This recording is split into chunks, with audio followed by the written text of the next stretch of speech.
So, first question. I, as a student who takes this public bus almost every single day, I honestly would prefer not to, but put yourself in my shoes. How would you feel sitting and standing there at the bus stop for 5-10 minutes, your bus hasn't come, it's late, and across the street you see multiple buses going by. Yes. And then finally when your bus is supposed to arrive, it is either packed, it leaves by you, Yes. or it's out of service.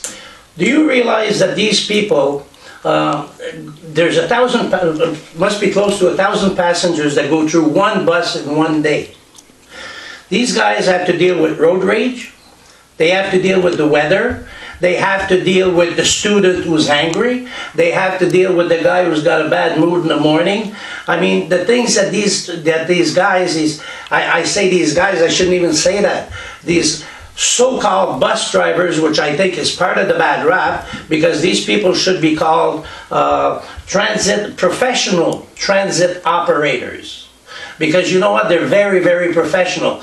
Now they have one guy waiting for a few minutes, they have to put up with the crowd, they have to put up with road rage, they have to put up with schedules. Would you like to try it? No, I would not. Well, there you go. So maybe that the students sitting at the corner should show a bit of appreciation that the bus even gets there.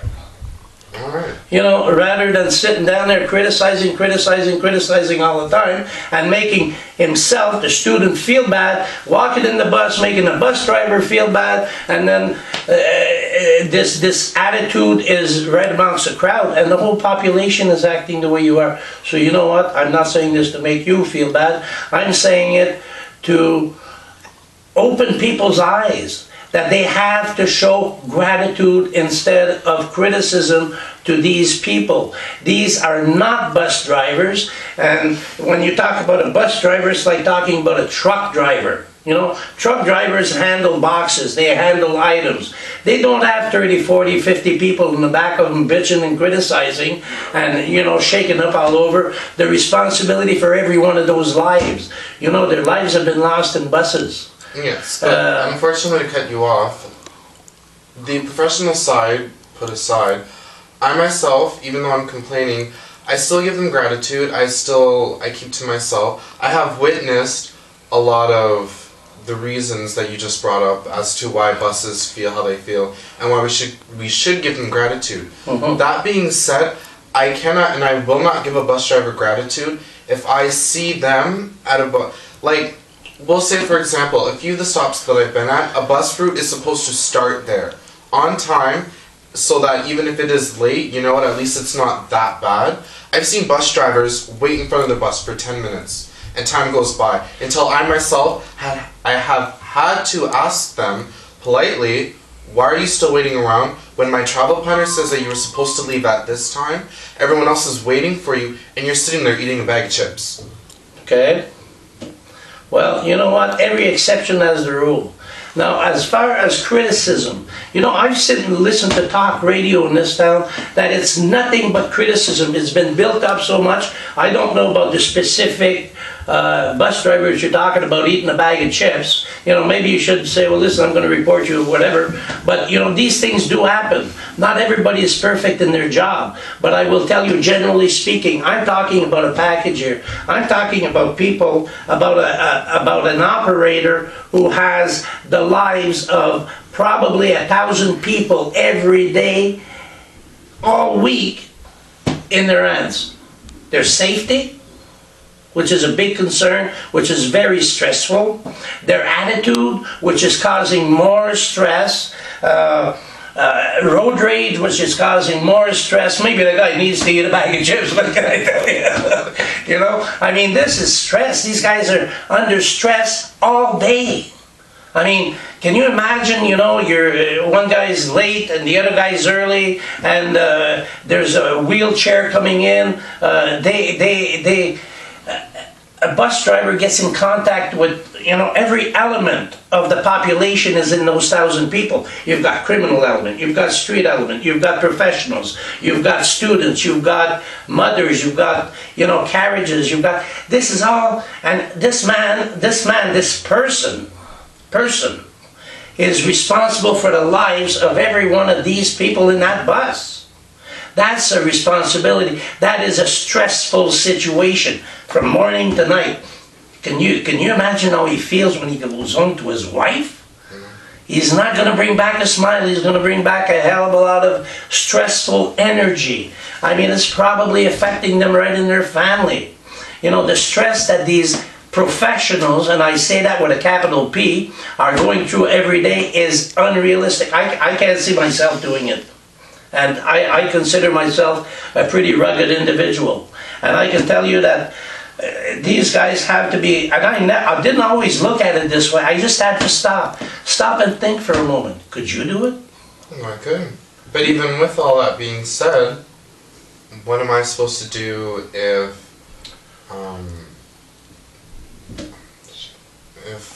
supposed to do? I'll tell you what you're supposed to do. Show a bit of gratitude. Show a bit of patience. And realize that that you're not the only passenger in the bus. You know, if people started to, show a little bit of gratitude, I mean, the kind of stress, the kind of criticism these guys are under is unbelievable. You take an airline pilot, for instance. He has a stewardess to take care of the crowd. The bus driver doesn't. It all falls on his head. And you know that these guys, they're human. They're human. If you're sitting down there,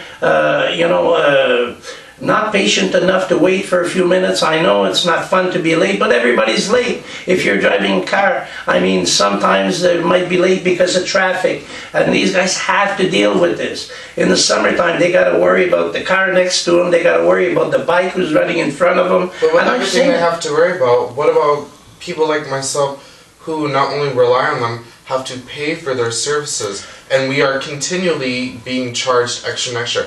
I can understand that there are those individuals who ruin it for us by acting the way how they are, by being rude, by putting bus drivers through hell.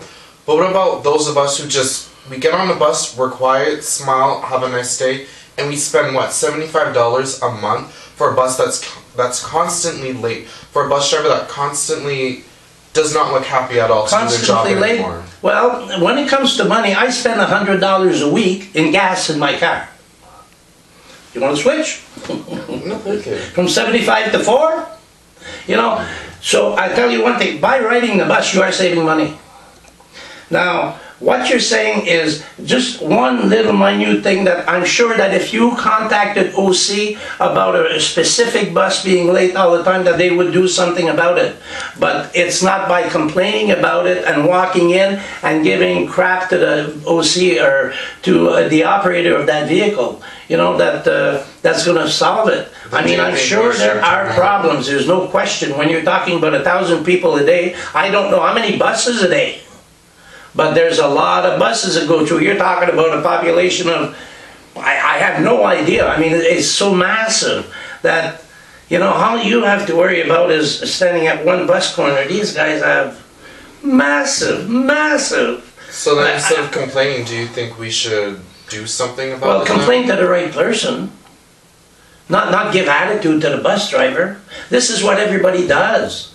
You've got a student. Can you, you're a student. Yes. Do you know how unpredictable a group of students are when they walk in? Did you ever see that at 4 o'clock in the afternoon? I mean, I sat on the bus at that time, and they walk in, it's like a blob coming in. Oh, yeah. I mean, it's unreal. I mean, this guy's out there alone dealing with all these kids. And I've even seen students at 2, 1 in the morning, and they're drinking on the bus and smoking. There you go. They have to deal with this. And what you see when you change your thinking, you do change the results of your thinking. Now, if you started thinking a little bit more like a bus driver, what you call a bus driver, I again say a professional operator of a transit vehicle. If you started thinking like him, started to, in the song, I think it says, walk a mile in my shoes. Well, walk a mile in their shoes and see how it feels. And you might find out that they're not, as people claim, overpaid. Teachers, school teachers, they have 20 people to sit there in a room. There's no distraction. As a matter of fact, if the student's distracted the least bit, they're going to turn around and say, hey, that's enough, and that's it. A bus driver can't do this. A bus driver is dealing with, like you said yourself, a drunk. He's dealing with a businessman who's late for, you know, maybe $1 million meeting, I don't know. He's dealing with an engineer, you know, he's operating a piece of equipment that could be worth up to $1 million, I don't know. But I mean, I just look at it from a general thing. I am certainly not, and I don't work for OC Transpos, I don't know anything about buses, I don't know anything, but I'm just talking about observation. The stress that these people have to be under is incredible. I mean, if you're stressed out because you're waiting, can you imagine how stressed out you would be if you're driving? Yeah. You know? So, what can I say to you? I mean, it's just an unbelievable situation that the bus drivers